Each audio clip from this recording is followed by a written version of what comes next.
And here I am. Huh. Okay, it looks okay because I was having some problems, honey. I was having some problems with this thing showing up. How is everyone doing today? How is everyone doing? Seems like a lot of you all just logged in at the right time.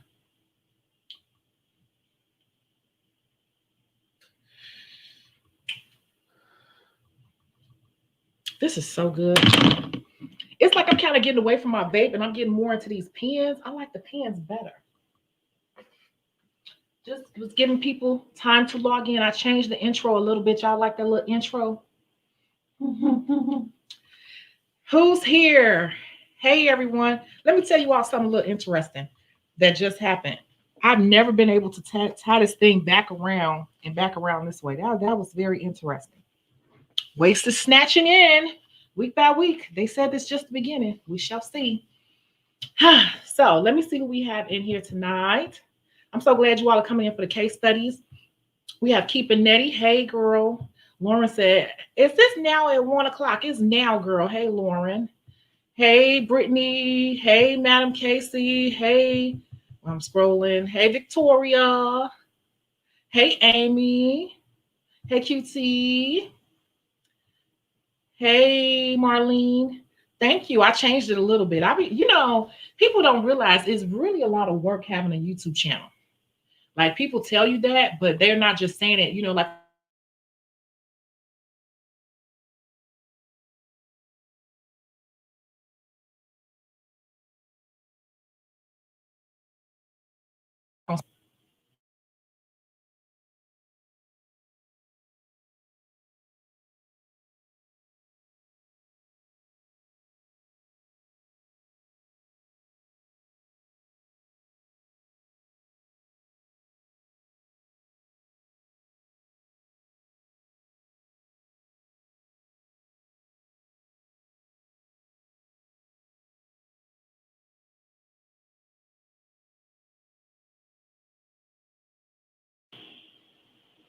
can I get some yeses just to let me know that you all are here and that you can hear me because it froze? Can you hear me now? Because it was accidentally muted. So can you hear me now?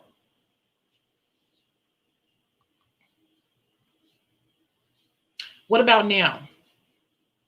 Yes. Okay. It was accidentally muted. It froze. That's so crazy because I got the internet directly plugged in to make sure that I have, okay, cool, cool, cool. To make sure that I have the best connection and I pay for a very high speed internet. Okay, cool. You said you love the intro. Yeah, I made a little bit of a change to it. I'm always working on this stuff and it is a lot of work. I know people don't want to hear that, but it is really a lot of work. We spend hours working on it. So you all see me popping on here, but you don't see what it takes to get to this point and prepping everything and even this green screen background down to how I look, everything, the questions, preparing the case studies, all of that takes hours of work a week. And I did post up another video yesterday, so I don't know if you saw that, but you might want to check it out. And then someone kind of inboxed me asking, is the sale still running? So, I kind of forgot about it. And yes, it is still running and people are purchasing. I never took it down. So the Boss Up 30 deal is still going. And that Boss Up 30 deal is on the foot spray, the new callus spray, and the actual book. So if you use the code Boss Up 30, it gives you 30% off the book. And that's either the ebook version or the hard copy or the callus spray, the new callus spray that's out that people are loving and I've been using for like 20 years. So yeah. Okay. Taking that down. And let's see here. We have today's case study. Today's case study is a mended relationship. So what do you all think that a mended relationship, what do you all think that's about? While I'm giving you all a chance to type, it's just so funny because I notice that when I post videos, it'll be funny because I'll get a dislike right away or one or two dislikes. And I'm like, it's so crazy, you guys. Like anytime you're trying to do your own thing and you're trying to level up and just manage your darn business, man, it be your haters that watch you the hardest. Like that is so true. Like the people who don't like you, they watch you harder than everybody else. They be the first ones to watch everything you're doing. Like they watch you so close. And some of those people be your friends. So, that is so true. But who cares? But it's actually very funny to me. I don't understand. Like people need to find some business. So, okay, Lauren says she saw it. And then Marlene said you watched it twice already. Okay, cool. And I didn't go into as deep of a detail as people may have wanted me to, because to me there is so much to it. Like some people may say, just go out there and do it. But there is so much to it. It's like you can go out there and do it, but many people go out there and do it and they end up not sticking with it because they're just all over the place. Her clients' acrylic nails keep breaking and wants a discount. That's what you think the case is about? People are going to hate no matter what. Yeah, they are. But I just find it funny. I just find it funny that people who don't like you spend so much time watching you and seeing what you're going to do next. Like, I have plenty of people I don't care for, and I don't care what they're doing, and I just block them out my memory. I just do. I'm too busy to be thinking about people I don't like. It takes too much energy. Okay. So I was giving people a chance to log in. So I guess what I'm going to do now is I'm going to go ahead and just play the case study. I'm going to play it, and it's very straightforward. And here it goes. Wait, where is it? Here it goes.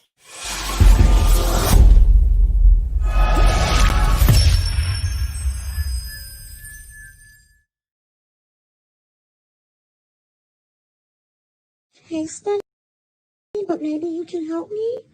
I have a client that I have been doing for a while. She's kind of new, maybe about 6 to 8 months I've been doing her. And no matter what I do, she's always breaking a nail or a nail is always popping off. And at first, I would just tell her to come and I would fix the nail. But now it's to the point that it's like every few days she's calling or texting me about a nail that's broken or that has popped off. And I was fixing them for free. And so at this point, I don't know what to do because I can't keep doing this. I can't keep doing this. I don't know how to handle it. And I don't really have this problem with other clients. Please help.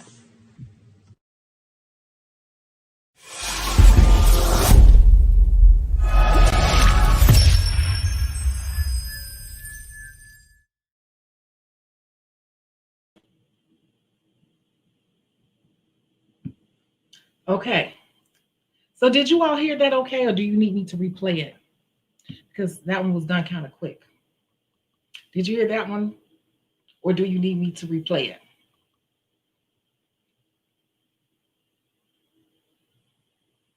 You know, I'm giving you the Dora the Explorer eyes.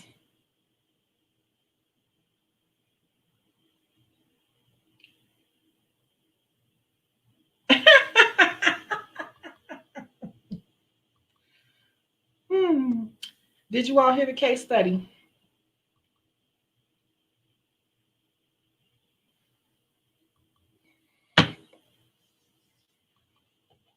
Brittany said, Lauren, you were kind of close. Yep, I just didn't say anything because I knew I was about to play it. So I was just wondering if you all heard that okay. It's pretty straightforward. Okay, so everybody said they heard it. Okay, so I'm going to go right into the question. So basically, this is a nail tech saying they have a client. She's like 6 to 8 months new, which is to me, that's still kind of like a new client. To me, a client is not like a regular, for real, or regular until like a year consistently. But yeah, 6 to 8 months. And she said that every couple of days, this lady was calling her with a crack or broken nail, and she's been fixing them for free. But the lady just keeps calling with a crack or broken nail. She hasn't been charging her, and she doesn't know what to do. So let's get into it because it's funny because every time we think that everybody's thinking the same, and everybody is not thinking the same. So let's see.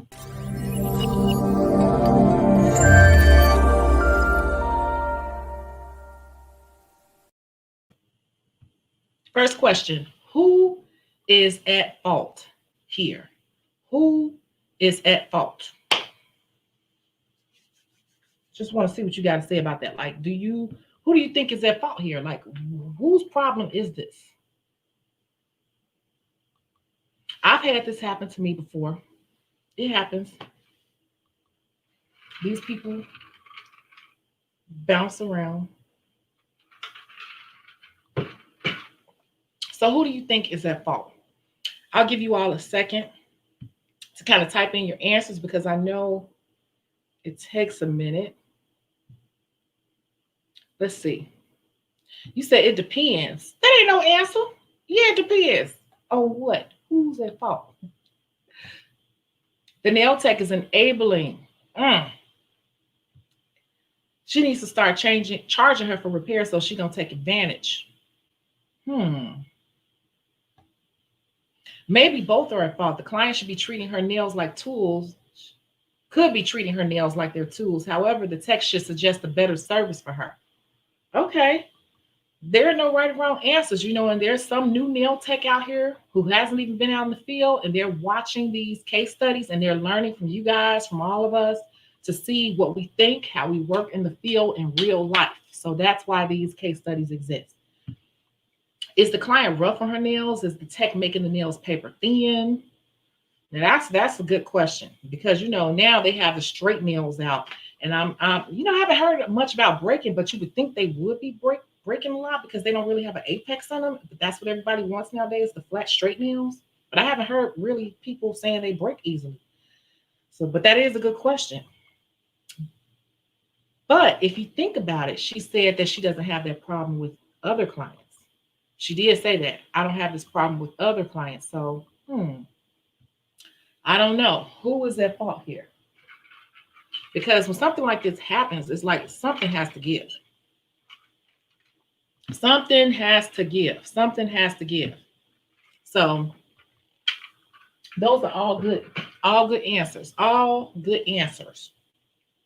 Okay. So I think right now, what we should do is move on to the next question.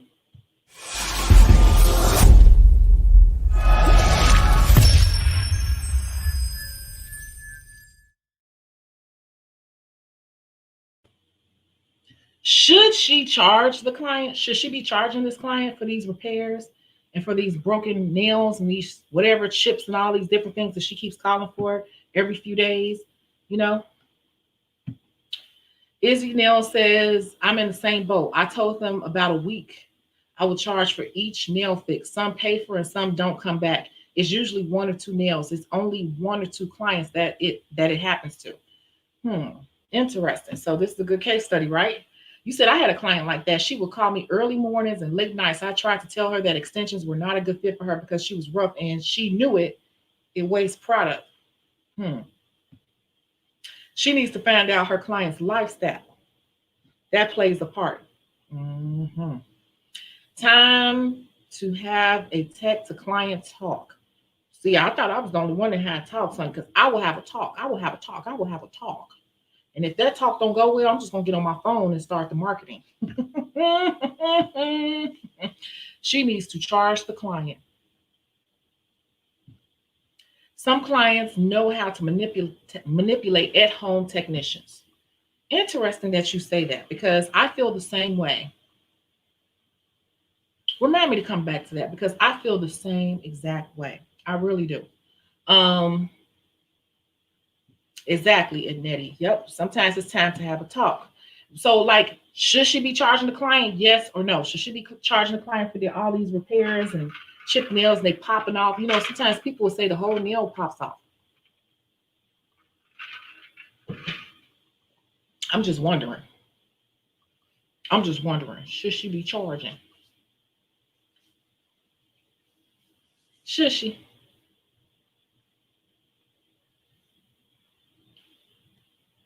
I have to give it time for, I know people are typing and it takes a minute to show up here. So that's why I'm kind of pausing in my Dora the Explorer.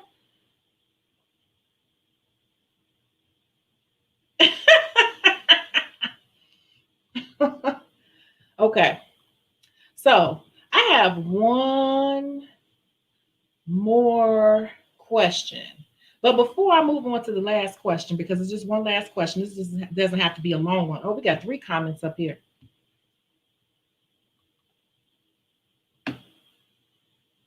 What do I do if the nail tech messed up with? What do I do if the nail messed up within a few days? I'll take the fault. Maybe there was a slip up after a week plus.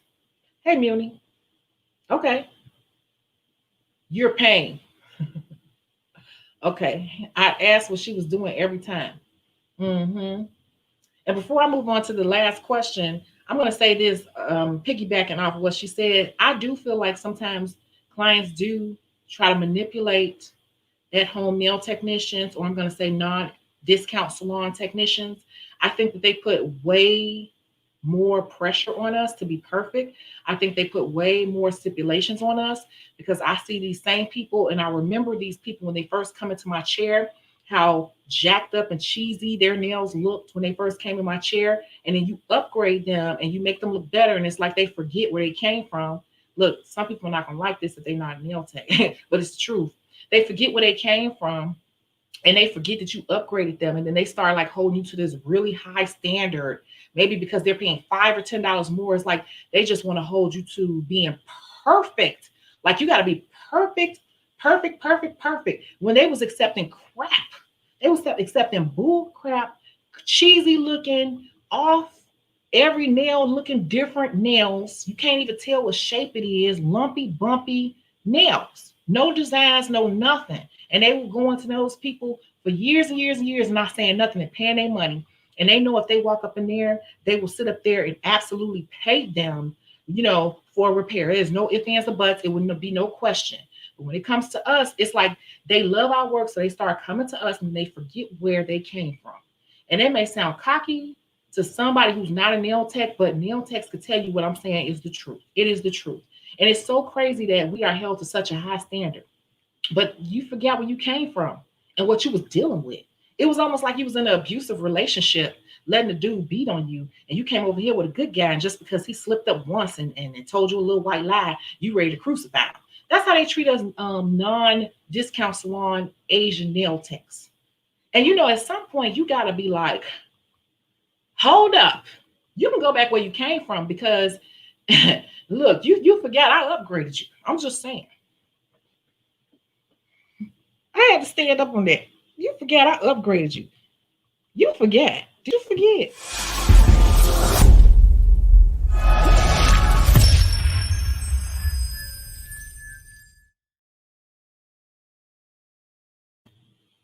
I had somebody recently I had to have a talk with, and it didn't go too well. And I was just like, you need to go find somebody else. And she got an attitude and style wheel, and she did. And it's funny because I saw her recently, her nails was plain as hell. I mean, like nothing on them. And this person was putting so much pressure on me to do so much, and it was never enough. And I said, I cannot satisfy you. There's no satisfying you. There's no satisfying you. And I can't have you in my chair because you make me question my ability as a professional, which I know what I'm doing. But you the only person. You make me feel like I don't know what I'm doing. I'm not good enough. I give you answers to stuff. You ask me a question, I give you the answer. You ask me to do something, I tell you if I can, I can't, and why. Which Asians ain't gonna give you all that. Okay. But I'm doing all this. I'm bending over backwards for you, and it's not enough. You need to go find somebody else. This person ain't found nobody else yet. They nails looking plain. When I tell you regular as hell with nothing on them. Since you want to treat me so badly and try to down me, talk down to me, try to make me feel like I'm not good enough, try to find somebody to replace me. They have not found nobody yet. They will eventually, but go over there with that. You get what I'm saying? Man, yo. We're gonna move on. Y'all got me going on. I witnessed a client tap their nails on a hard surface. I had to let them know nails aren't permanent. I mean, yeah, like tapping is fine, but sometimes people are not being honest with how rough they are on their nails. So you said, hey, absolutely. They definitely put more pressure on non-discount nail techs. They do. They do. At first they love you, and then it's like after so long, they get used to you, and it's almost like they start to take you for granted, and then you can't satisfy them. And it's like, do you remember how you look when you came in here with those regular schmegular, super regular, non-uniform shaped nails? Like, do you remember? Sometimes you gotta let people see that the grass ain't green on the other side. And I don't even like taking. I made a mistake and took somebody back maybe like once or twice, and every time I regret it because that person already showed me who they was. They're going to act humble for a minute when you let them come back in your chair, but they're going to, 9 times out of 10 over time, they're going to come right back at you with that same stank attitude with you. And when a person starts making me feel uncomfortable in the chair, you got to go. Period. Exactly. Yes, they come to you without any shape, lumpy and bumpy nails, but yours have to be perfect. Yeah. You said, oh my God, took the words from me. Just saying. Just saying. You said preach. I'm just saying. I'm just saying. I'm always say what it is. I was just talking to my BFF and I was like, she already know how I am. I said, you ain't gonna never have to worry about me. I've had to work on my delivery over the years, but I'm gonna always keep it 100. I just been working on my delivery. My delivery was terrible back in the day. My attitude would be like, but now I say things in a more intelligent manner. But I'm still gonna say it if you start getting on my nerve. They forgot. Yeah, they forget. They forget. I have a client who will complain about teeny air bubble. I fix it, they squint and claim they can still see it. And I tell them that as it cures, sometimes that's gonna happen. It's not perfect. It's plastic. It's polymer. It's polymer and monomer. It's acrylic. I'll say you look at any plastic. Go look at some bulletproof glass. You'll see it in there too. And I'll keep moving. And if they kept going, I will block that person. See, I'm feeling some type of way today. I will block them. And I will reach out. I will send them a text like, I don't think I can satisfy you. See, this is the thing. You're not gonna make me feel bad. I've said this in many videos. You're not gonna make me feel bad. I'm gonna flip it on you because I ain't did nothing to you, but try to satisfy you. If that becomes the case, I'm gonna flip it right back on them. Take your negative energy. I can't satisfy you. Take your negative energy to somebody else because there is no satisfying you. And I had somebody say, I'm spending my money. I can say what I want to say, or I can ask what I want to ask because I'm spending my money. You're spending your money and I'm giving you what you're paying for, but you're trying to tell me what it should be. And I'm the professional. If my professional opinion or my expertise is not good enough, take your money somewhere else. They act like their money is the only money in the world. And if you act like their money is the only money, then you're gonna open up the door for people to treat you any type of way. Just saying. Don't act desperate or thirsty for no money, ever. Hello. Hi, K-Nails. Will brag to everyone how you the bomb. It's crazy. And them same people, that's so crazy. You're right, because them same people that will give you such a hard time when they're in your chair, over time, they start to pressure you more and more and more. They'll brag about you to other people. So you it's like, that's actually a form of abuse. I said it. And this is kind of narcissistic.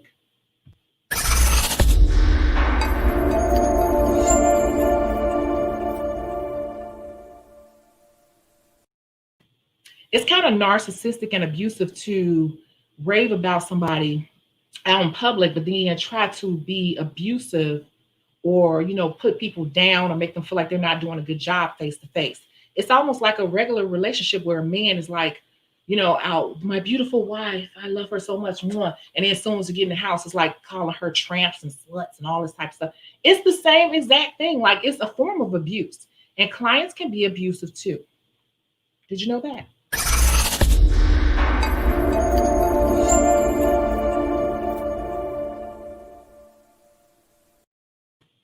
You're dealing with the public.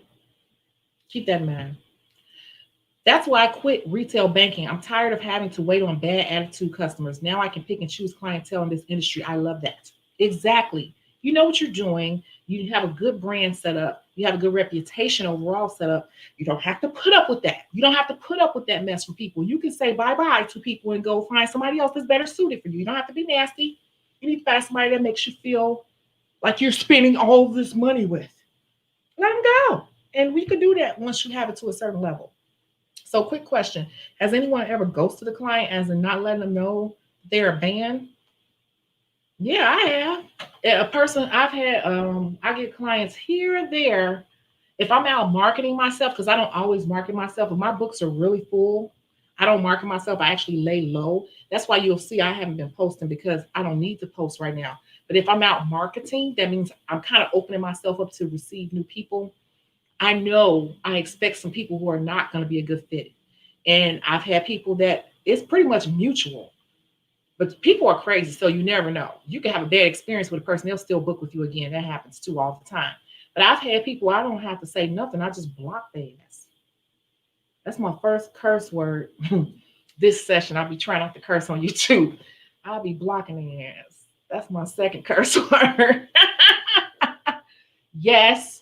I've had some people that were so rude and was just nasty and got smart with me and all that. And I just instantly blocked them. I ain't got to explain nothing. Block. Block. Their phone number and their booking. Right? Also having other nail techs in your chair and want to try to tell you how to do your job. I haven't had another nail tech in my chair in a long time. I have, but they're newbies. So they're more in my chair trying to see something versus trying to tell me. I haven't really had to deal with a veteran nail tech in a long time. If I do, it's somebody who trusts me. They're not going to say anything. They're just happy to have somebody else doing them. How you going to be a nail tech but didn't know how I got encapsulation on my nails, asking me how I did it?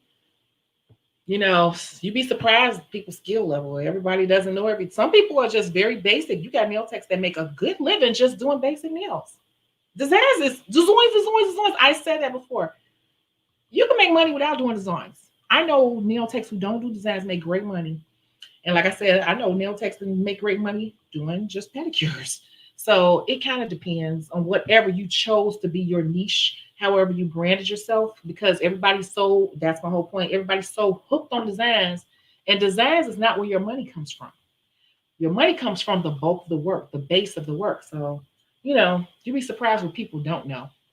You'd be surprised. You said, I had a client take the file and start filing. See, if you do that, I had somebody do that, I think like one time in the past 3 years. I let them finish and I said, does it look okay? And I just kept going. And then I just said, I think you need to find somebody else because I can't satisfy you. That's my favorite. That's another one of my favorite lines. I'm not even going to offend you. I'm going to flip it back on you. I feel like I can't make you happy. I feel like I can't satisfy you. And you just took the file and did your own nails. And that was insulting for me, and you made me feel uncomfortable. So I think you should find somebody that can satisfy you. There's no hard feelings or anything like that. I just, you make me uncomfortable.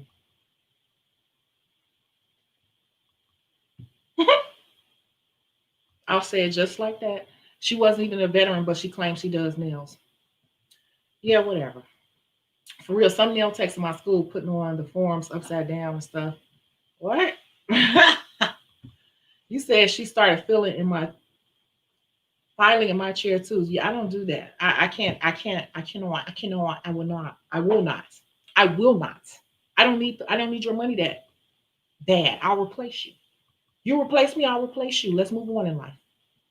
You're not gonna be stressing me out. You're not. I'm not gonna let you. You're not gonna stress me out.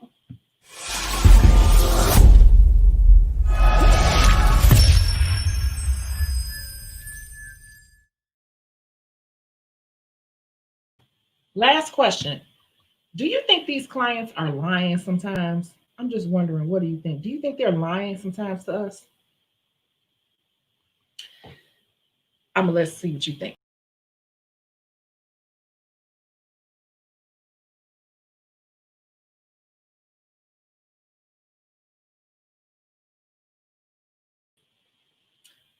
I'm just wondering what you think.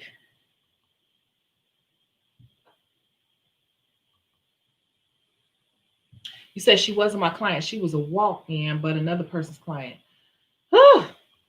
Yeah, I've seen it all in salons with other people. I'm like, wow, I've seen a little bit of it all. I try not to dwell on those bad occasions. True. Yes. You said, hell yeah, they be lying. Man, I'm just asking these little questions. Do you think these clients are lying sometimes? I'm just saying.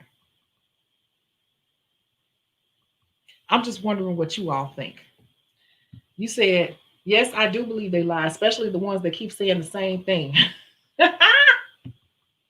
Oh yeah, there are a ton of client horror stories on YouTube. Trying to weasel out of paying for services all the time. It happens all the time. So, what advice would you give to this lady? I know what I would say, but I'm just wondering what you would say. So, go ahead and type your final thoughts. Like, what would you? You said absolutely right. What would you say to this girl who's like, I don't know what to do? I don't know what to do. Like, just tell me, what's your final advice? Because people go back and watch, and some of these are actual case studies. So, what do you think?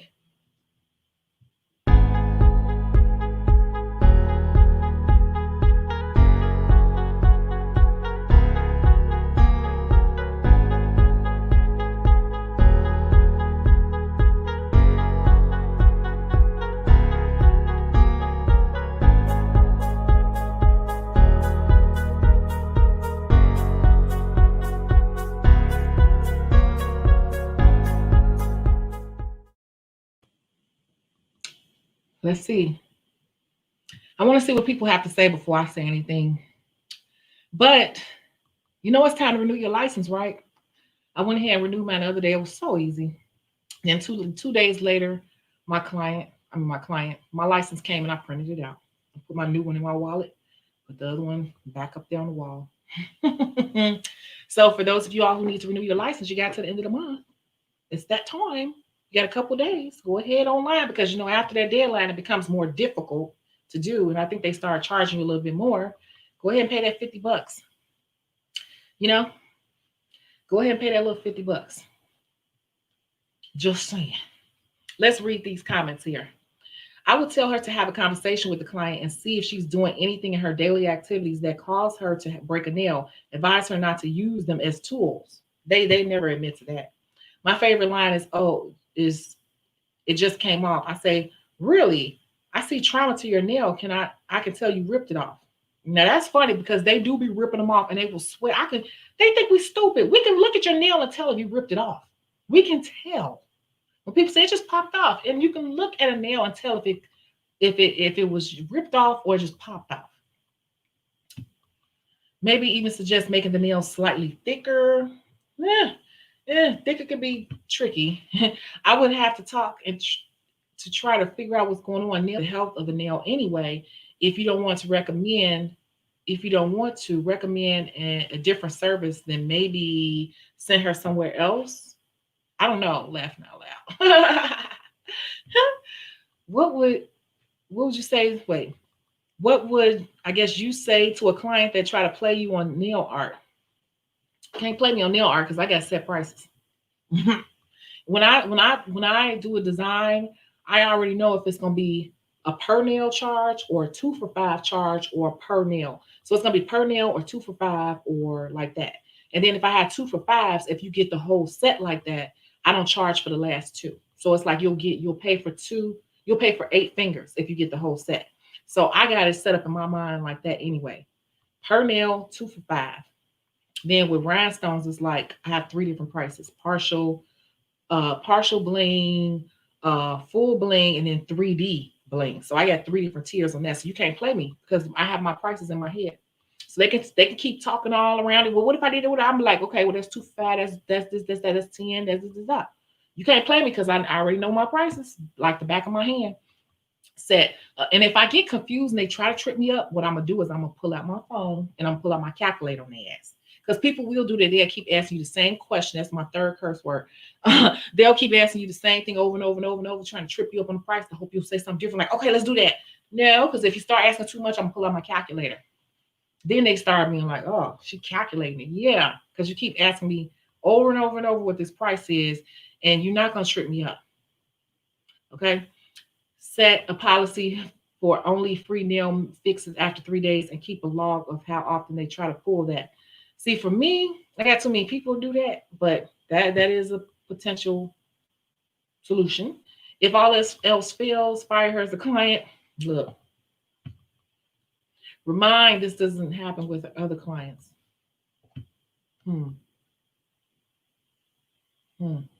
All good answers. Somebody will be watching this and this will be very helpful. So let me come back and I'll say what I think about it.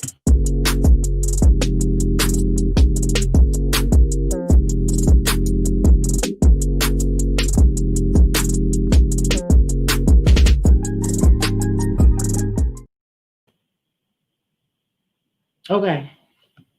So you said, are her policies set? I noticed A lot of people don't set their policies in stone, put that thing in writing and say by booking, you agree to all these policies. You could. Me and math don't get along. That's where that calculator, that's where that phone come from. We pay all this money for these expensive phones and we don't even use them that much like we should. It's more clients out there that don't break their nails. Look, exactly. Okay, so just stretching a little bit. I'm a little sore. Ooh, I'm a little sore. Okay, so here's the thing. When you run into those type of people, I feel like you will run into those type of clients here or there. And it's a lot of different things that could be happening. So the first thing I do is I'll just start probing and figuring out, what's happening. Now, the first time I may fix their nail, the second time I'm going to charge them. If a person comes to me like within 4 or 5 days, 3 or 4, within the week of something breaking out, they'll come and I'll just fix it. But if they come right back again a couple of days later, I'm going to charge them. You know why? Because I don't want to develop a habit of them doing that. And that's going to be a problem. But here's the bigger problem. I don't want them coming back at all. I don't care if they're paying me $5, $8, period. Because if that person keeps coming back, you are messing up my schedule. I don't have time. I don't have time to be, wasting a lot of time on repairs. Repairs are frivolous time being wasted in my book because it's just not worth it. Like after they get settled, get the parking and coming up and getting situated and all that and sitting in the light to cure. It's just like, it's a 5-minute fix, but it's really more like a 30-minute.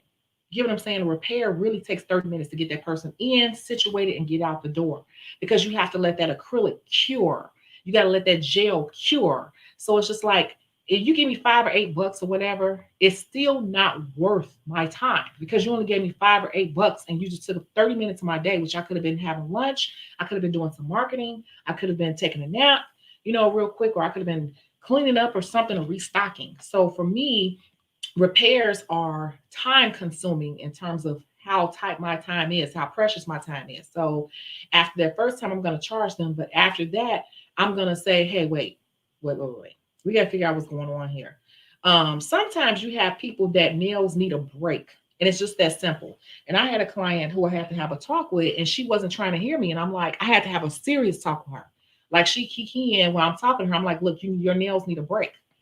I said it is going to hurt me because I will lose money, but you need to take a break from nails. Your nail beds are so freaking damaged. They are not holding acrylic. They are not holding this acrylic. So I can file them more. I can etch them more. I can push back the cuticles. They're not going to hold this acrylic because your nail bed simply needs a break. And it's hurting me to tell you this, but as a professional, I must tell you this. Now, she refused because she was going to visit her boyfriend out of town and she just had to have on nails again. I said, okay, I'm going to put this set on you, but I'm going to tell you that if they break, I'm not responsible. And I said it in a very serious tone because I meant it. I said, if they break, I'm not responsible because I've already told you what needs to be done. So I put the nails on. I said, also, I'm going to put these nails on today, but I'm cutting them down short. Sometimes you got to take control. And, I've had people like clap, not that situation, but a person may clap back and say, just in case somebody's watching this video and this is, they have very forceful people. I want my nails long. Go ahead and do them long, but they're going to break. And I'll tell them, I'm going to make them long because you want them long, but they're going to break. And you're going to pay me, and I will jack up the price. You're going to pay me $10 per finger. Okay? Because they're not going to stay. Your nails are damaged. You insist on doing this, but on the record, you need a break. Okay? But let me tell you what happened with that client. That client, she insisted on having the nails on anyway to go visit her boyfriend. And we made them very short. And I think that she was just happy just to have on something. She was relieved to have on something because she knew that her nail bed was damaged because she works for UPS. So she knows she's rough. And I said, they got to come down way shorter, else you are going to do some major damage where you won't even have a nail bed. That's how bad they were. They were like missing chunks. Her nail bed was missing chunks off of it. So I was like, you won't even have a nail bed in a minute. You're going to run into infection. That's the next level of this, infection. And now, I can't have you hold me liable, because the next step to this is going to be infection because now you're exposing your nail bed the part that's open to bacteria, pathogens, all these things. I say, and I'm a professional. At the end of the day, this is fun for you, but I'm a licensed professional, and I have to give you my medical advice now. So that was that. And when she came back, she soaked out or whatever, because I think that was a fill-in. And I think she waited a little while before she came, maybe 2 weeks.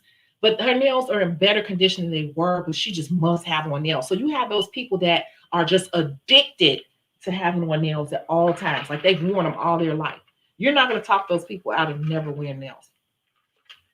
But what you should do is warn them, give them some disclaimers, say you're not responsible. You could even put a note in the system. If you have a booking system, which you should, put a note and there should be a note section, and you just make notes like what you talked to them about on this date, just for your own records, in case they try to come back and come at you on that if they get an infection. Because this is actually more serious when you have a person who can't keep on nails. So that's that reason. If it's because their nail bed is damaged, you got to have that type of conversation. Then you have those people that are just wearing nails that are just too long for their lifestyle. Like some of you all said, some people's lifestyle is just too strenuous to have longer nails. And I've had people that want to wear longer nails that they can handle. And I tell them after they start popping off, you need to come down some. And I'm going to tell you, 90% of the time when I make them cut their nails down, they last. They last. And then they come back and they're like, see y'all here. They may say I only lost one.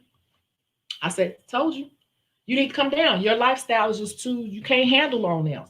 And they laugh. Because if you listen to the case study, that girl wasn't having a problem with anybody but her. So it's not really you if you just had this one person that this is happening with. It's something happening with that person.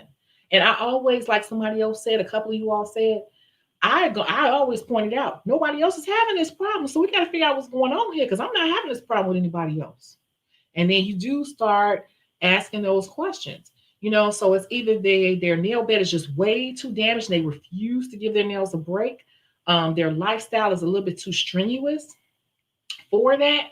And then sometimes people will lie to you and say that their nails are popping off. But the truth of the matter is, you have some people too with nervous conditions. Some people got nervous conditions and they will sit there and pick with their nails until they pick them off, because they actually have very severe anxiety, just bad nerves. They will sit there and pick at their nails. I had a person that told me, I had this girl send me a picture one time talking about, for all the money I paid, this should have lasted longer. She sent me pictures of a nail. It was like a nail or two, but the nails were shattered. They were shattered, like she slammed them in the car door. And I was just like, they look like that. I said, these nails look like they've been slammed in a door or something. No, they just broke. I said, it's clear to me that these have been shattered. They look smashed. I'm like, I said, well, I look, when a person started coming to me all stupid, like I'm stupid, now I get insulted, and I'm not even trying to help you. At that point, I'm just like, well, I'm sorry you feel that way, but thank you for giving me a try. I'm not even going to fool with you, because you clearly, it was insulting how stupid she thought I was. I'm just like, bye, Felicia, because that you smashed those in the door, and I'm not even going to try to work with you on that. And then the way you came at me talking about for all the money I paid, girl, but you got what you paid for. How about for all the time I spent? They always want to talk about all the money they paid. They act like your time ain't worth shit. That's what pisses me off with people when they be talking about all the money they paid. My time is worth money. My expertise is worth money. So don't act like you just came in here and walked in my house and put $80 on the table and walked out the door. You came in my house, or you came in my space for 2 hours. Or you got a pedicure, whatever, 2 hours, 2.5 hours. You came in my space for an hour, 2.5 hours, and took up my time. That's what you paid for. But people don't look at it like that. They just look at the money they spent. They don't look at the time they took. They just look at what they gave. So, Now,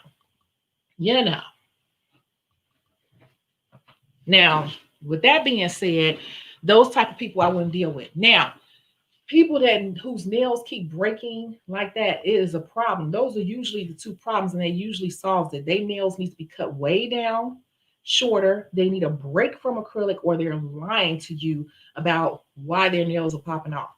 And if it's a newer client doing that, That is the person who's trying to test you. And believe it or not, if you really probed, you will see they're a chair hopper. I said it.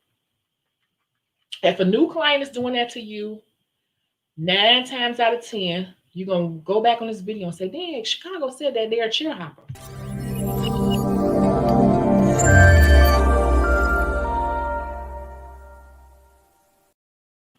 I had a lady, a Christian lady, a church lady, come in my chair, and I knew she was going to be a problem within the first 10 minutes of her sitting in my chair. I knew she was going to be a problem before she got here. You know why? Because before I even met her, she was a problem. She was the most. Because when she booked the appointment, she had to call me 3, 4, 5 times. Anytime you get a new client, they got to call you 3, 4, 5 times just to book and ask you all these questions. And it's just, everything is just such a production for them to even come sit in your chair. You got a problem client. That was her. When she came in my chair, she had to let me know who she was. She had to let me know who she was. So apparently this person was somebody big in the religious world, some singer or somebody. She had to let me know that within the first 5 minutes in the chair. I didn't give a shit. It's my 4th curse word. I didn't care. I was just like, oh, okay, that's cool. That's what's up. Then she had to go on to tell me, I already had my red flag up before she came because it was too difficult for her to even book. It was too difficult for her to get here. She had to keep calling me. I had to keep stopping doing what I'm doing. Am I at the right place? Where should I park? Oh, my son on. Where are we going? We on this street. I'm like, why is it so difficult for you to get? Everybody else just come. Anyway, she get up here. She tell me who she is in the industry. She's somebody big in the religious world. I'm somebody big in the nail world. Now what? Anyway, that was red flag number 2. Red flag number 3 was she had to tell me about all her. She was new to wearing acrylic. And she had to tell me about all her experiences in trying to find a good nail tech. And then she went on to tell me about 2 or 3 other nail techs in the Chicagoland area. She didn't want to go to a discount place. And she told me about 2 or 3 other nail techs in the area and what they did wrong and how their work wasn't lasting. Now imagine she don't even get long nails. She get little short nails. So my spidey senses went up. Like, why is this woman having problems with little short acrylic nails? She don't get anything on them. She only get a design on the ring finger. Why is she having such problems with everyone? And she ended up being one of these problem people. I did her nails, and she kept stopping me. And this is a person who just started wearing acrylic, you guys. She just started wearing acrylic, but she's stopping me every 10 minutes. You think this gonna last? You think this gonna last? Okay, what you think about the shape? You like this shape? You think that shape look good on my hands? Lady, I'm on a schedule wall. You get what I'm saying? Like, she was getting on my nerves. I already knew I never want to see her. I was like, she's going to be a problem. If I had a book full of people like that, I would be behind all damn day and stressed out with gray hair everywhere. She just kept doing that. But when I finished her nails, I had to stop her. See, this was a minute ago, over a year ago, but I had to stop her. I said, look, I'm going to need you to trust me. I've been doing this over 30 years. I'm going to need you to trust me. Okay, I'm sorry. I just been through so much with other nail techs, and I'm just new to this. I'm sorry. Go ahead. But she still kept.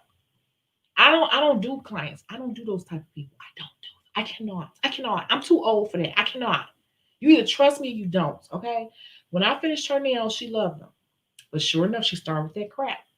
3 days later, she called me, sending me a picture.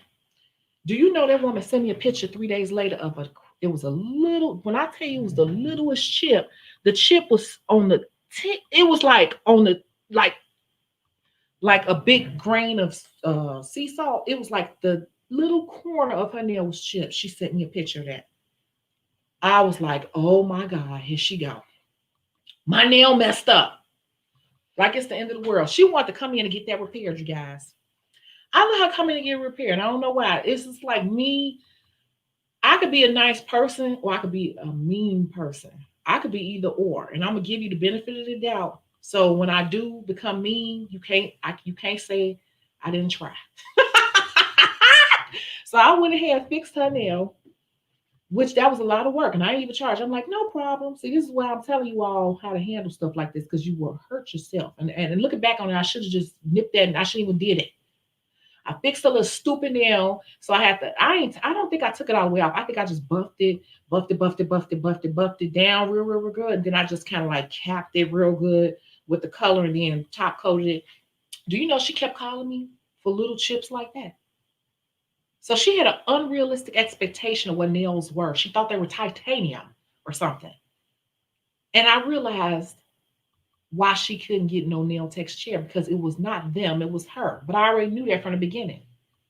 And it got to the point where I had to, and every time, and she came to me, she would complain, but she still came to my chair. And every time she came to my chair, she kept bragging on herself and who she was and how, just telling me all this. She was like the most. And for her to be a religious person, she was like not a good person to me.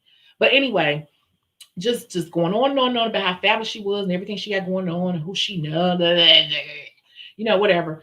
And but she constantly complained. And after that second or third appointment, I had to have a conversation with her. You guys, this is a real story. I almost forgot, and I didn't even remember to put the story in till now.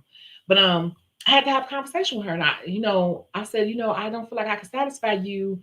It sounds like you have an unrealistic expectation of what nails are, how durable nails are, and I said, I'm not going to be able to do you anymore. I said, because you give me anxiety. I said, you flared my anxiety, and I can't do it because you literally give me anxiety attacks. And I just had to tell her. I said, you stress me out. I can't do it. I cannot. And you complain too much. I just can't do it. And you don't trust my expertise. And then she went on to my, well, I do hair. Oh my God. Hairstylists act like they know it all too. I do hair. I know that. I'm like, well, it does not matter. I can't do you no more. You're going to have to find somebody else. And she's like, well, if that's how it is, then fine. God bless you. Whatever. She hung up the phone on me. Do you know that lady started calling my phone from a private number? Because I had blocked her because I thought she was crazy at that point. I blocked her and she started calling me from a private number. And I answered, and then she hung up. That's how I knew it was her, because it was right after. And she hung up, and then I got a text like, oh, so that's how it is. That's how you're gonna be. God bless you, or something like that. This woman crazy. She crazy. And I'm just telling you, like, you gotta be careful with fixing the repairs on people, because people will push you to see how far that they can go with you, and it's just not worth it. Now, you're gonna have stuff that happens here or there. Like sometimes if your UV light or your LED dot, not UV, Lord, who uses it? UV. If your light is going bad or your light is old, sometimes your polish will wrinkle, buckle, or to peel up because your light is not curing properly, their hand wasn't in there properly. That's going to happen here or there. When you got those people that's constantly breaking and chipping and all that crap, you do it once, then after that, you better be charging them, because you're going to nip it in the bud, because you will have people in and out your chair. And I'm telling you, a repair is really a 30-minute service when it's all said and done. When it's all said and done, you got to let it cure. It take like 5 to 7 minutes, or just depending on your acrylic system, to cure. Then you got to buff it, shape it. You got to put the gel coats on there and let those cure. It takes time to be doing repairs. And you just don't want people accustomed to jumping in your chair every time the nail is not perfect, because nails are not titanium. They're just nails. And there's a such thing as wear and tear. And I tell people, with those new people who act out like their nails got to stay in perfect condition forever, they're not tight. They're not indestructible. There is a such thing as wear and tear. And then I feel like I need to break it up, because I've just been talking and talking and talking. But I got one more thing to say.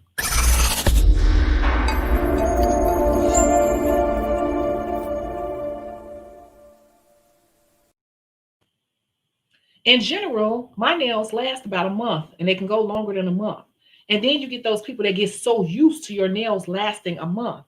And so if their nails start breaking down in 2 or 3 weeks, they have the nerve to start complaining to you about that. But you have to sometimes, this is another part, is you got to come back and remind people that nails are supposed to be filled in every 2 weeks.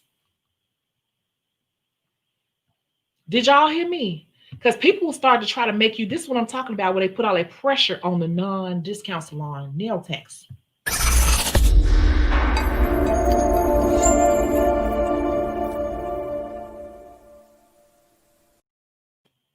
Nails are only supposed to be lasting like 2 weeks. You're supposed to be coming for your maintenance every 2 weeks. Now, I'm a good nail tech and my work lasts. However, I don't guarantee your work for a month. And so if their nails break down sooner than a month, they'll come back and actually act like they have a valid complaint. Have you all ever experienced that? Like it's a valid complaint to say they didn't last a month. They're not supposed to last a month.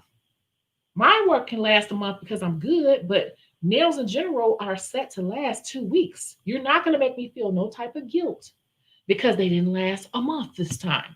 What were you doing this month? What were you doing this month? And I'll be like, wow, well, you know you're supposed to get them done every 2 weeks, right? Ha! And I keep working. You're not going to make me feel guilty because they didn't last a month this time. You might need to soak out. You might need to cut them down. You might have been moving some furniture or doing some stuff you ain't told me about because they never going to tell you the truth, you know? So that's my little answer. I'm gonna take a quick break and I'm gonna come back and read these comments. You all let me know what you had to say about my little rant. But that's my answer because there's so many scenarios behind it. So let me know.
So I'm gonna read these comments here. Y'all, I just had to go on a rant because I'm telling you, I had got some bad memories hit me. Oh my God, that was a terrible client. Terrible. And I'm not normally even like that. When I'm on here talking, don't think I'm not like that with most people.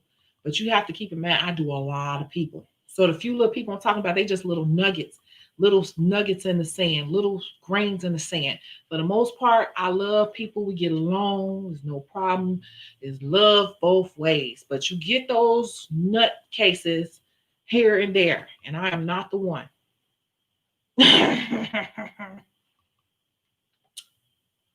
You said exactly, messing up the schedule. Yeah, the repairs mess up your schedule. It sounds easy, but repairs, if you busy, you ain't got time for repairs. You really don't. So you gotta get to the bottom of that quick. Yes, need a break. Acrylic won't adhere to damaged nails. I be trying to tell folks that. And if you insist that I do it, disclaimer, I'm not responsible. And I'm gonna charge you a premium. Yep. Hey, Mindy Minds. So yes, even newbies should have a booking system. You should get used to having a booking system and running a booking system and also training your clients to go off a booking system. People get mad at me when I tell them verbally is not the way to go. You shouldn't be doing things verbally these days, and you need to start training yourself and your clients from the beginning to be on a booking system. That's the professional way to do things that makes people respect your business more or not try to pull it. And you're going to have way less no-shows because with the booking system, you can hold a credit card, you can charge people in advance, and they will take your business seriously. See, when you don't do things that way, people start looking at it as like a little side hustle. And they will treat you as such. Not everybody, but a lot of people will. And I have a video about that, how to prevent no-shows or something like that. I go into deep detail. You will reduce your no-shows. I don't have no-shows. I have a no-show or two. I could count them on one hand how many I have in a year. Because they're going to no-show one good time, they're going to charge their card. If their card don't go through, they get blocked. Note in the system. You cannot come sit in my chair until you pay me this money.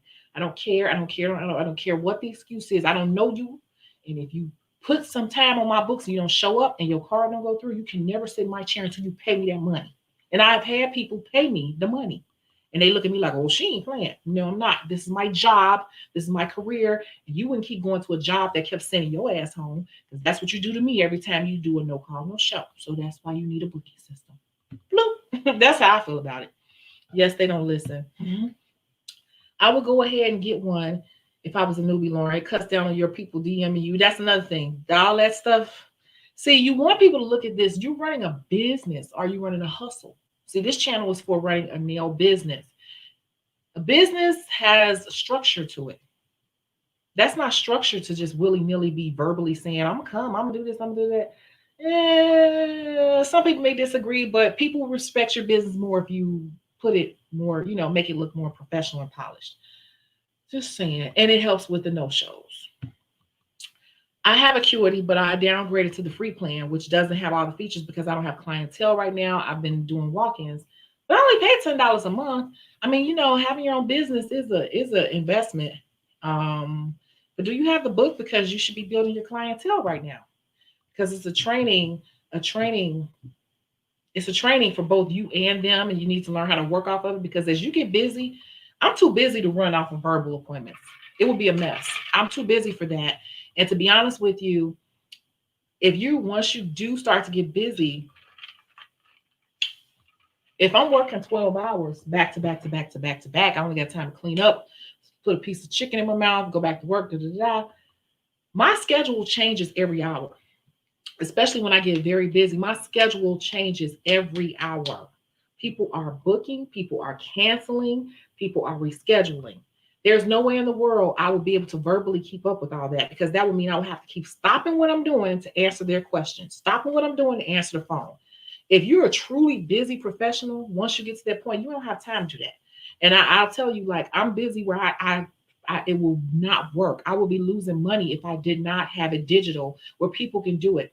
And it happens all night long while I'm asleep. They don't have to wait for me to get back to them. See, that's another thing. When you don't have a booking system, people got to wait for you to get back to them. They could be asking you a question. You got anything Thursday? You got anything Thursday? Now they got to wait on you to see the message to say you got anything Thursday. And then you got to go check to see if you got anything Thursday. By the time you got back to them, they done already made other plans. Or they done already like, well, I can't do it Thursday. What about Friday? So now by the time you see this message, it could be the next morning. Friday. I got to do it Friday now. Now you got to go look. You see what I'm saying? You lose money by not having a booking system. I'm too busy for that, and I will lose money. If you're not that busy, I guess you could do verbal appointments. But if you're a busy nail tech, you could not do verbal appointments. You're losing money if you are busy. If you're a busy nail tech and you're not doing a booking system, I can guarantee you're losing money. Because I wake up to appointments. I walk away from my phone for a couple of hours. I come back to appointments. I'll do a couple of people. I look at my book, their appointments. There are things rescheduled. I would have been like stopping. Hold on a minute. Let me call this person back. Hold on a minute. That's not professional either. That's not professional to be stopping what you're doing to keep talking to clients. So if once you become truly a busy professional, that's not going to work. And it's going to look unprofessional, and it's going to be annoying to the people that are currently in your chair. So it's good to just get used to it right from the beginning. Just saying.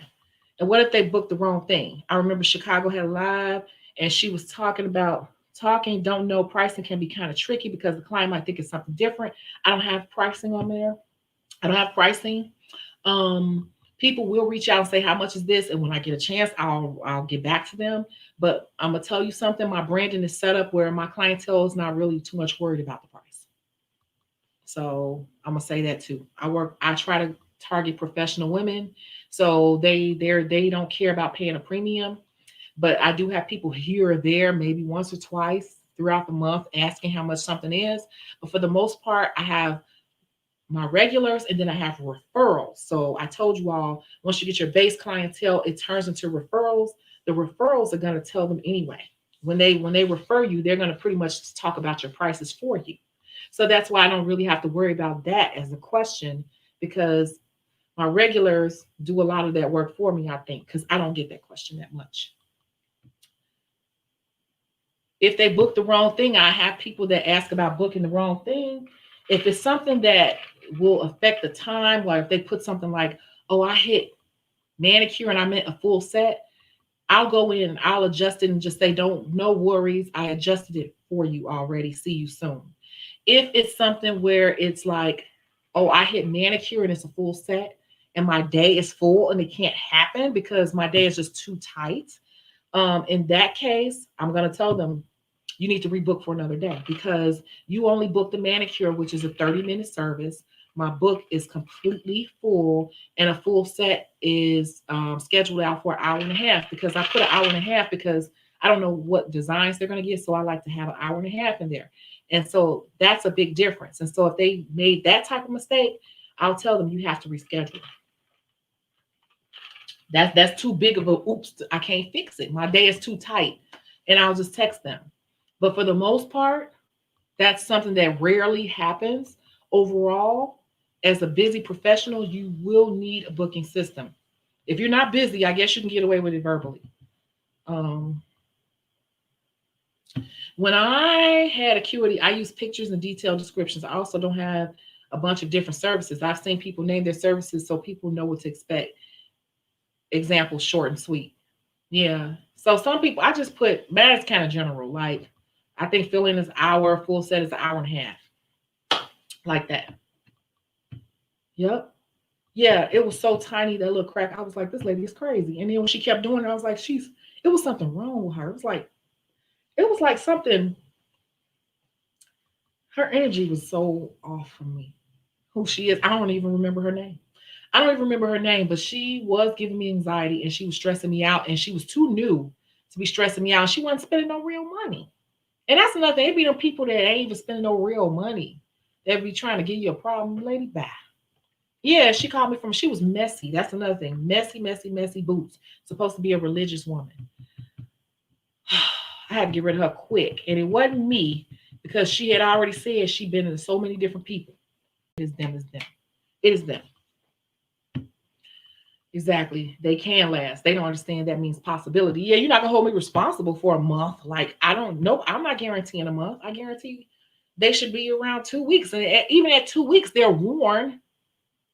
But usually at 2 weeks, my work is not. But I'm saying at 2 weeks, it can be if it is worn at 2 weeks. So that's the normal time. After a month, they lose a stone and they act like the world is ending. Man, you should have come back already. Man. And people will do that too. Sit in your chair like, yep, I lost this stone. I lost that one. I lost that one. It's been 5 weeks. What are you talking about? Or it's going on a month. What are you talking about? Nails supposed to be filled in every 2 weeks. And then when I say that, they say, well, it wasn't time. It had hardly grown out. You think it hasn't grown out. And let me say this, and this is what your answer should be to this for real. You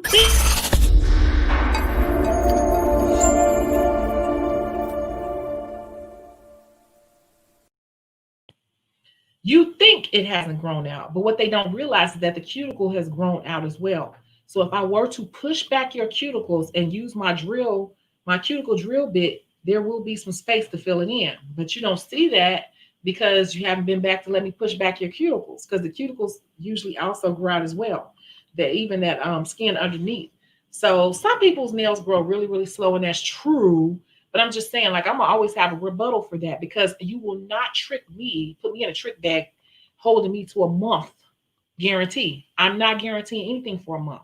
I will tell you that typically they last, but you should be coming back every 2 weeks by the book, really.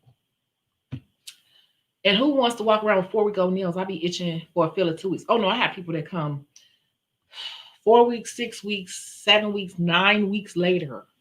You'd be surprised. They be acting like Chicken Little. Man, look, you can walk around whatever you want, but look, I'm not responsible after 2 weeks. 2 weeks, you should be coming back in this chair. The sky is falling. Exactly. Every week in school, I would watch girls apply fresh sets and rip them off. I just thought they had some weird fetish. Oh, that's because people too lazy to soak out. And their nail beds will be thin until they get them strengthened back up some type of way at one point. You said you're about to reboot your booking system. Yes, yes, yes. Get yourself used to it. Get your clients used to it. And here's the other thing too. See, I keep telling you all, you want your business, not hustle, not side gig, business running like a well-oiled machine. What happens is when you get your base clients and they start referring friends and family, they won't even bother you. They'll do everything for you. Your regular clients will send the booking link, tell them how much the prices is. They'll say stuff like, you better be there on time because she gonna be ready for you. They will prep and prime those new people to come sit in your chair. And they'll say something like, don't embarrass me because she don't play. Like, and I'm not even hard like that, but we laugh about it. But I'm telling you, that's why I don't I'm telling you, everything runs like a well-oiled machine. The only thing I have my old clients, my regulars do, they may reach out and say, hey, do you mind if I give my coworker your number or your info? And I'll be like, I don't care. Cool. They'll be like, well, her name is Katie. Okay. And they take care of all that for me. They'll send them the booking link. They'll talk about where to go, what to do, what the process is, what to expect, what my prices is like. So that's why you want to have everything digital, because you're making more work for yourself trying to save $10. Is it really worth you saving $10? No, you know that. So it's worth it. And being in business has a cost. There's a cost to being business. So that's like one of the cheapest things you will ever spend money on in this business. And they do have a free point, but I like to take deposits and hold a card to reduce no shows. So it's $10, you guys. You all are spending $10 on BS supplies. Let's be real. Let's be real. We're spending $10 on a darn glitter. We're spending $10 on a color that we pretty much already have. What's $10 on a booking service that makes your business run smooth? That's like one of the most important things that we should be spending money on. This is what I'm talking about. This is what I'm saying. They have a free plan, but clients, yeah. You can do the free plan if you don't have any clients, but when you start getting clients, you need to upgrade and hold them deposits. I'm telling you. I'm telling you. Also, since you're in the salon, you could just verbally say some things. I don't have all that stuff in writing. It's just certain things that I just tell people. It's I'm not even like that, like with people. It's very cool. I'm very cool until you force me to not be cool. And then at that point, we're not a match anyway. So I'm just gonna state my what it is and how I run things. And oh, here's the other thing. On Acuity, all my rules and regulations are on the booking page. So everything is on the booking page. No kids, no extra people. You must be here. You'll be charged. All of that is on the booking page. I guess that's why I don't have to say it. Because when they book, before they even book a service, everything is right there. And when a problem arises, I'll say it was on the booking page. So I do have it in writing. I forgot. Spending money on designs. That's where I'm trying to close something out. That's what I'm saying. Like, it's funny because I have so many people reaching out to me saying, I need your help. I need your help. And I'll be like, well, you can book the consultation or you can purchase the book or you can purchase the class, depending on what it is. And they don't do it. So I'm just like, well, how could you want to be in this business if you don't want to invest in the business, the things that's going to make it a business? Like, it takes more to make this a business than buying the acrylic and stuff. There are things on the administrative end that you're going to spend money on. You're going to spend money on things other than acrylic and designs. You are. You just are. You are. And if you're not willing to, you probably doing this as like a hobby, because once you get to a business portion of it, you're going to have to spend money on like other things. You just are. Marketing, yeah, your booking system, gifts for your clients, you know, different little things other than that stuff, all the fun stuff. It's the fun spending, but it's the serious spending. It's different things that people spend money on. Like, I just had to spend some money on some postcards to go inside when people purchase the book.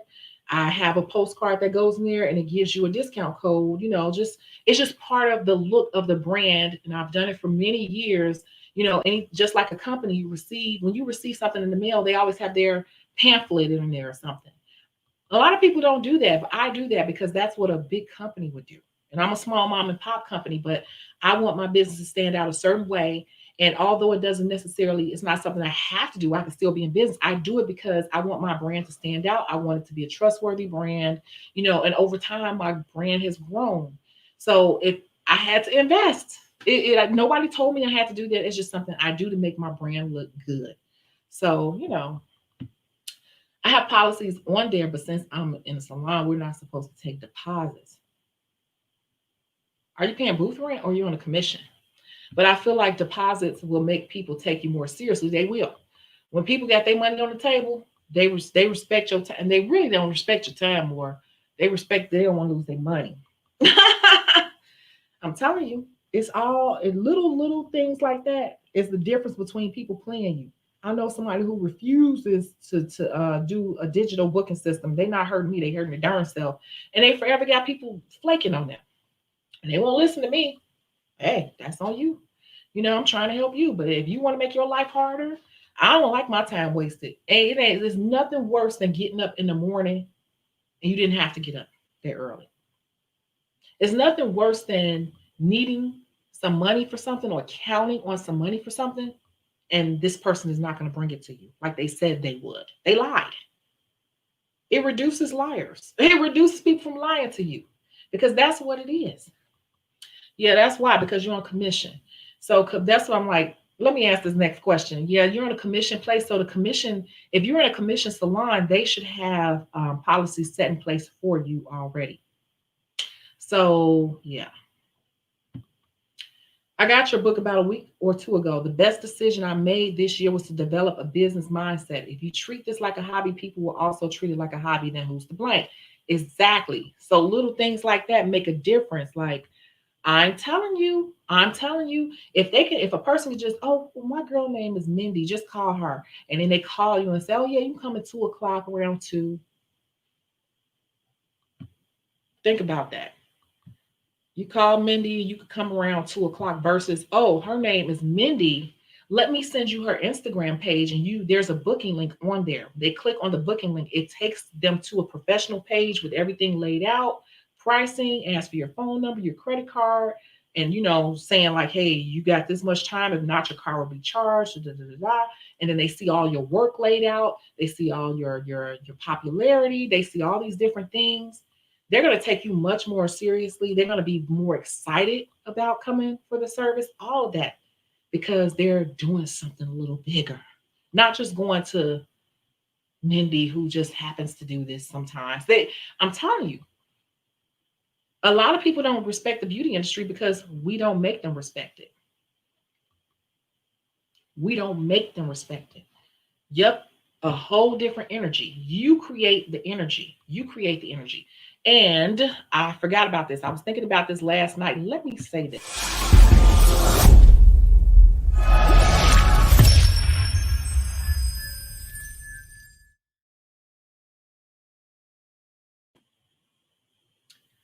I didn't say this, but this is part of the answer too. Some of you all, not you all, but I'm saying someone who may be watching this video, some of us are a little bit in denial about the level that our work is on. I'm going to say this again.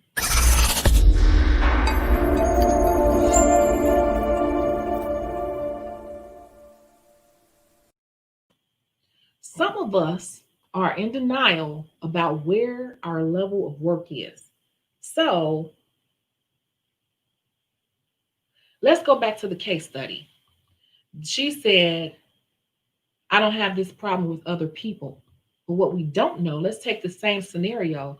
This could be a newer nail tech or a nail tech whose work needs some work, and she's not doing that many people. And so she may just be doing people here or there. Let's just take the scenario to another end of the spectrum. And she's just doing people here or there. So she can say it doesn't happen that much, but she's not really a career nail tech yet. She's kind of like in denial, maybe a little bit about where she is. She may need more practice. Her work may not be where it needs to be. She may not be looking at the fact that a lot of people are not rebooking with her. And so this is one person who's letting her know what they are really thinking, and she's not trying to hear it. You hear me? Do you hear me? Because this is another whole nother end of the spectrum that could be happening in this case study too. Because there are new nail techs who think they all that, or they think they're really good and they're not as good as they think they are. And they don't want to sit down and say, hey, I need some work. Hey, I need to work on this. Hey, maybe I shouldn't be charging for this yet because I need more practice on this. And I've seen that happen. It happens. So that could be happening too, where a person is in denial about their skill level. And I had someone reach out to me today actually, and they said they are about to take the state board and that they are very frustrated because their instructor is not speaking enough English in the classroom. And she asked, what should she do? And so I told her, and this was just the real answer, I told her that she needs to take this class right here. Ooh, where is it? It is the great acrylic every time. I told her she needs to take the great acrylic every time because she said she knew the book part backwards and forwards. She was not worried about passing the book part, but she was nervous about the practical part because she couldn't understand what the instructor was saying because she wasn't speaking enough English. And so I told her to get this class because this class is specifically just for laying acrylic. It doesn't go into shaping and all that. It's specifically on how to lay flawless acrylic, like the step-by-step technique that I've been using for years. And it breaks it down, close up, replays, all of that. And I told her to purchase this class because sometimes it is the nail tech. And sometimes the nail tech is not as experienced as she thinks she is. And some people don't want to admit that. Some of us are not etching properly. Some of us are not prepping the nails properly. Some of us are laying the acrylic too thick near the cuticle area. Some people are laying it too thin near the cuticle area. Some people have a off powder to liquid ratio. Some of us are working with a bad brush. This class even goes over how to prep and goes over brush. There's a whole section on just the acrylic brush before you even start laying the darn acrylic because nobody talks about that. So, these are the things that we first must learn. And on in this case study, that nail tech could be not telling the whole truth, that she's not where she needs to be in her own acrylic. And yeah, you don't get complaints because they're just not coming back and you don't do nails that much to begin with. It could be that too. And I said I was going to mention that because that could be what it is too. We don't know. We don't know. Oh my God, yes, like taking your child to daycare or the sitter. Like, don't play with my child's time. Book Insight is the best. Book Insight is the best. And Acuity is only $10. You can start out with the free version to get a feel for it. But as you start to get more people, you definitely need to have a booking system, especially if you want people to take your business super serious as a real business, like really take you seriously and not be jerking your time around. Because I don't know how people do it with cancellations and no shows and last minute, I ain't coming, I ain't gonna be able to make it. That I would miss so much money. That would be my whole car note, just if I let people do that to me. No, I cannot. I don't play. If I see something in the book, you need to be coming, unless it's like an extreme emergency and you're a regular and you don't normally do that. But for the most part, I don't play that with people. The salon does not implement policies like that. There's no kids sign on the window, but kids still be coming in. See, maybe shop around to some more places, or maybe depending on where your skill level is, maybe it's time for you to go run a booth somewhere so you can do things your own way. I guess I'm gonna just have to implement my own policies, regardless if the salon isn't. I want it to be taken seriously, or you may not be able to do that in this commission salon. You may not. You may have an issue with that, so you may want to maybe look into renting a booth somewhere. Because you couldn't come into my salon, and my salon was commissioned. You couldn't come into my salon setting your own rules. You had to go by the rules of the salon. You couldn't do that. And really, I don't know how you all do it, but I rang everyone up at the register and paid a check out weekly. So I don't know about doing that in a commission salon. You may run into some issues. My instructors have a very heavy accent, broken English too. A lot of the students are struggling to understand. You see what I'm saying? And that's what somebody inboxed me about today, how they were worried because there was the language barrier. And that was the problem. So I said, you need to get this class, you know? And that was the other thing. I'm like, Tanisha, bring that up because that could be a possibility in this case study.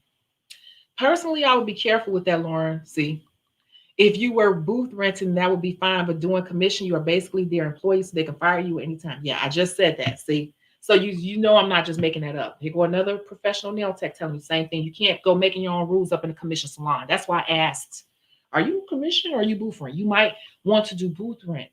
And those commission salons, depending on if it's a foo-foo-y type place, the area, like I know I've worked in places where it was like when the hippie areas, they let them get away with murder. They could bring in their dogs, whatever they want to do in there. They let them do it. They were like, yes, people. They let the clients run it because they were in that area with those, kind of hippy dippy people. And they, how dare you? So they let them run it. And in those places, you will get shorted because, you can have some really good days. It just depends on where you are. Can you check out the other salon? See, she said the same thing I just said. I swear to God, I'm just now seeing this. It's the same thing I'm saying. So I like the salon is well known. Yeah, so that might just be part of the salon culture. We talk about salon culture too. Sometimes the salon culture is just about it's taking some L's. It's never going to be perfect anywhere until you get into your own space and do it exactly how you want. Otherwise, no matter where you go, it's always going to be something you don't like. It's just part of the game. So I guess the most I could do is ban them from booking if they're no call, no show. Yeah, the salon should be here's the thing. What you can do is talk to some of the other technicians and talk to the salon manager and ask for a salon meeting. Nothing wrong with that. Ask for a salon meeting and bring it up in the meeting. And then what will happen is you have probably the other nail techs band behind you and say, yeah, like you all should do something. That's not fair to us. And, I depend on that money. And it's like I get scared every day not knowing how much I'm going to make because there's so many people that don't show up and I got bills to pay. And so if you do it in a salon meeting environment, you might get the other people to rally behind you. And then if you do, maybe even have a suggestion in mind, something like, well, maybe you should have them put a card down on file and, for these appointments. And if they don't show up, no call, no show, you should be charging the card. We should receive like 70% of that. Because I want to say when I worked for Tricoci, when I worked for Elizabeth Arden Tricoci, if we had a no call, no show, their card was charged and we received a big chunk of that fee. I think the reason why we received a big chunk of it, I want to say it was 70%, is because nothing was used. There was no product or anything used. So they just basically gave us the majority of the money because it was a very big inconvenience to us in our books. But they didn't lose any product. Yeah, I'm gonna just take my L with the deposit. But like I said, maybe ask for a salon meeting. Nothing wrong with that. That's how if it really, because other people may be feeling the same way. Or you could just, if you're newer, you can just casually say, how often do you all have salon meetings? Like, there hasn't been one since or since I've been here. Like, how often? I really want to have a salon meeting. I have some questions. That's a non-aggressive way to try to get your opinions heard or your concerns heard. So that's just my little 2 cents. Exactly. Charge the card and receive the proper percentages. Yeah. Talk to them about it. And I would, like I said, do it in a group because you may get some people rallying behind you and then they'll feel like, "Ooh, we need to do something." Right. I hate working in salons that don't have a structure. Ugh, no staff meetings, bad salon etiquette, chaotic culture. I can't do it. Yeah, I can't either. All over the place. And then those places too, you have clicks, and I can't do clicks. I like that. I'm gonna suggest a salon meeting. Yep, that's what I would do. And the younger me wouldn't have done that, but as a more seasoned professional now, looking back on it from so many different angles, that's the best way to do it without stepping on any toes, but being proactive at the same time in your best interest. Okay. So I feel like I have talked you all to death. I hope you like that case study. I think that was really good. And I think it'll be good for a new nail tech or anyone watching this video afterwards. Are there any other questions? Or do we have at least 3 people who would like to do a auction? I haven't pulled anything together, but there's stuff around here. An auction. I had a $50 box, a $50 mystery box the other day that was worth $100, and it lasted 44 minutes, and it was gone. It lasted 44 minutes. Okay. Because I already created a booking site for the salon when I did an internship for my communications degree. Yeah.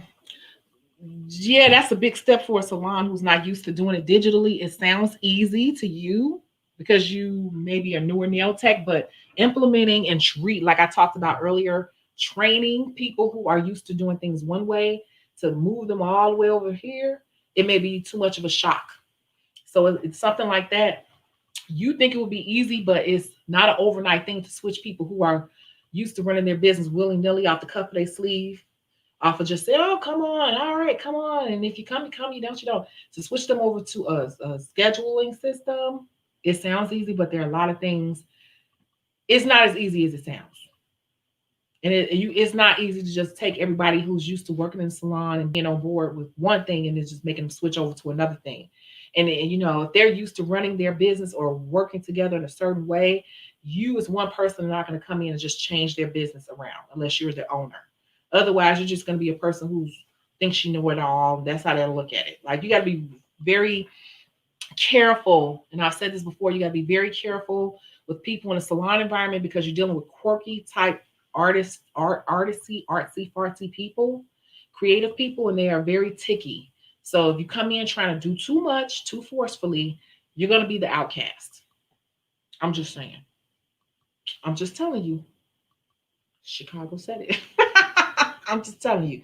You got to be like tiptoe in that salon culture. They already been working around. They've been working. It works fine for them. So that's why I would just bring it up in the meeting and see if other people chime behind you just to see.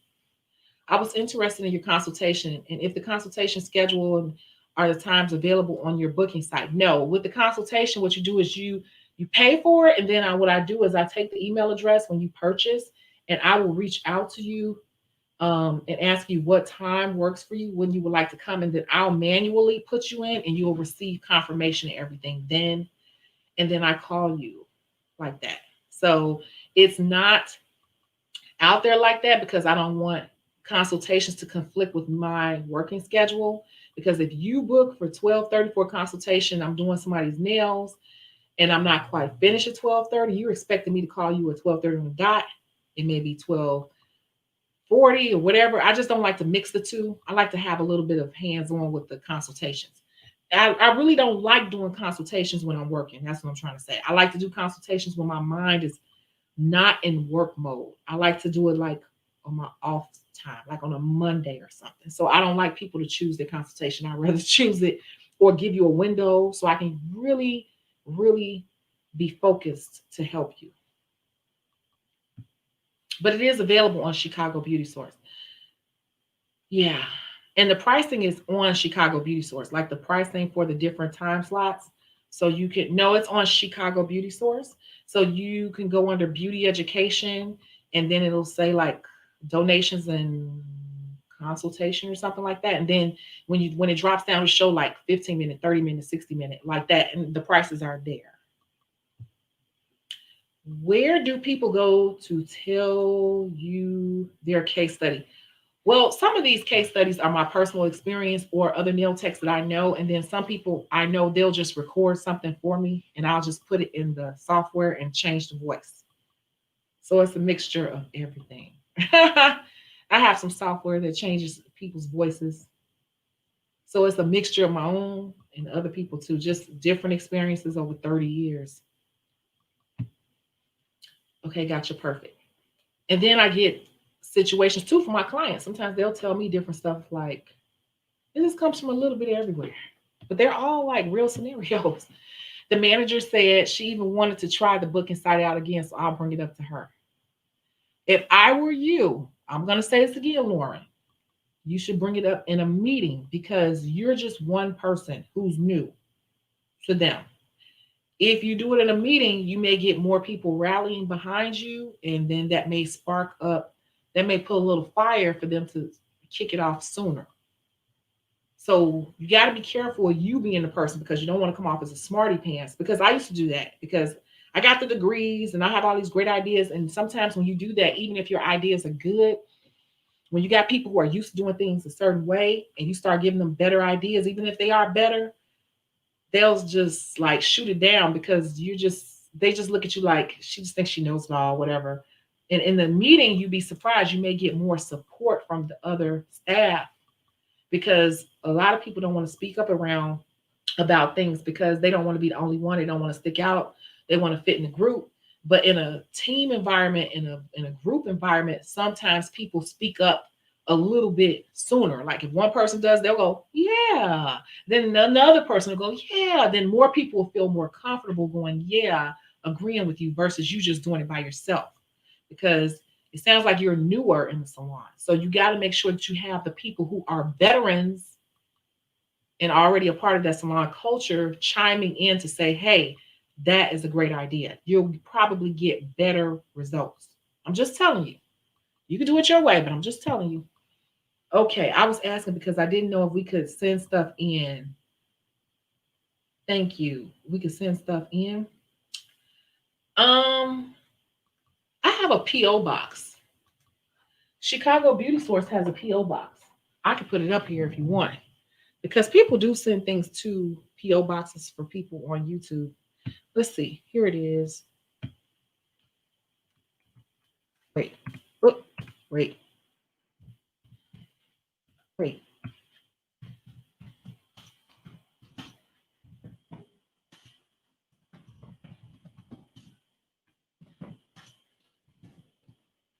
Hold on. I don't even know the zip code.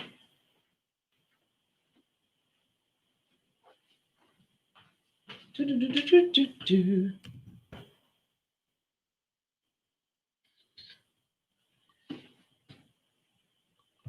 That's it. PO Box 753 in Midlothian. And that's the zip code. So that's Chicago Beauty Sources PO Box. So things are sent back there. Yep.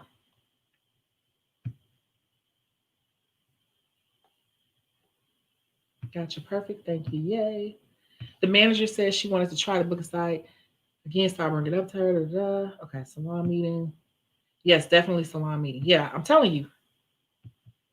Oh, I was talking about the case study. Oh, okay, okay, okay. Oh, no, no, no. If you want to send something in for a case study, that would be perfect because we're always looking for more ideas and weeks and weeks and weeks go on. So you just email me at Shecago@yahoo.com. Just email me. Shecago@yahoo.com. Like that. Bloop. Okay. Oh, so oh my God, we've almost reached 2 hours. I'm just going to ask this really, really quickly before I log out. Do you guys want to do a, what do you call it? A product auction or no? We'll wait. It's up to you all. I would have to have probably a few yeses before we get an auction going. And this is a good case study. I'm telling you, every time I come online, I'm like, oh my God, oh my God, oh my God, oh my God. What are we going to talk about? And we always go long. It's a lot to talk about. So when people say, you know, oh, just go out there and do it, it's nothing. You see, how could I be talking and talking and talking for literally almost 2 years about this stuff and still have things to talk about? Because this business is not as easy as people think it is. And the more scenarios come up, I think people are seeing like, wow, dang, I didn't think about that. Or, oh yeah, that makes sense. Or it's a lot to think about.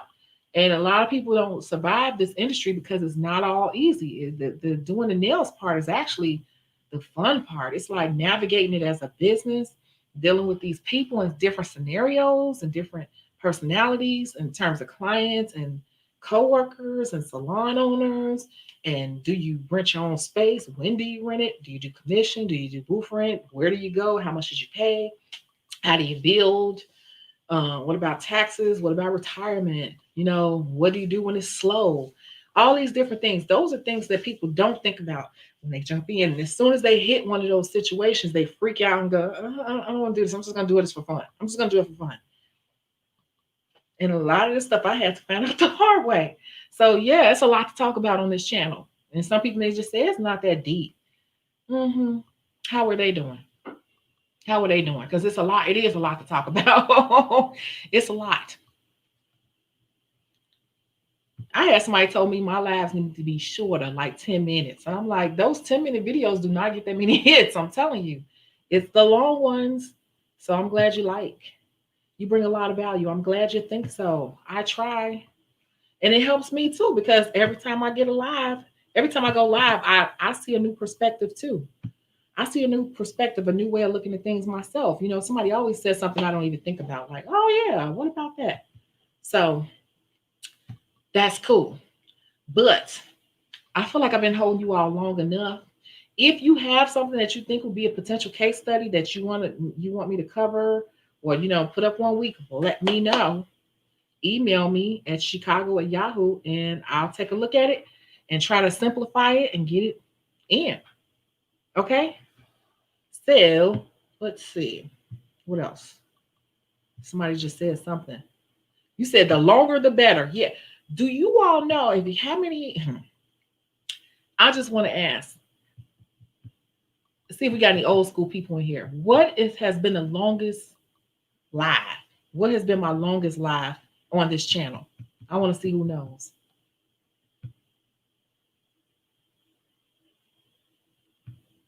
Take a guess. What has been my longest live?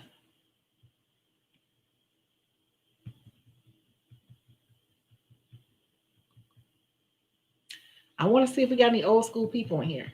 That was last year. That was last year.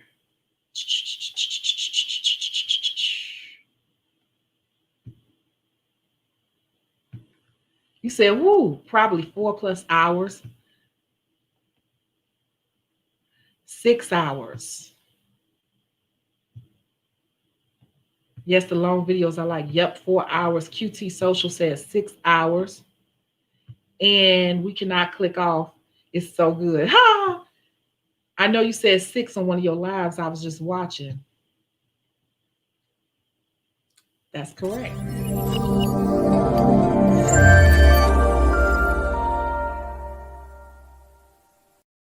You remember we went 6 hours straight on YouTube one time. So we can talk. Yes, we have gone 6 hours on YouTube talking. So we doing good with the little hour 48, the 2 hour ones or whatever, because it's a lot to talk about. That's why I'm like, if people say it's simple, it can't be that darn simple as much as we talk about stuff. Now I will tell you one thing I have done is I've stopped drinking hard liquor coming on here because I think I was babbling. Drinking that darn vodka on here. I'm like, you just gotta sit wine when you go online, or don't drink because I think I get the so okay. Okay, I guess I'm gonna let you go.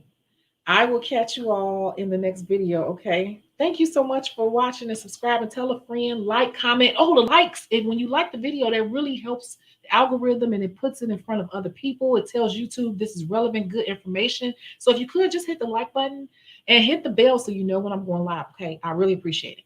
That's all. Thank you.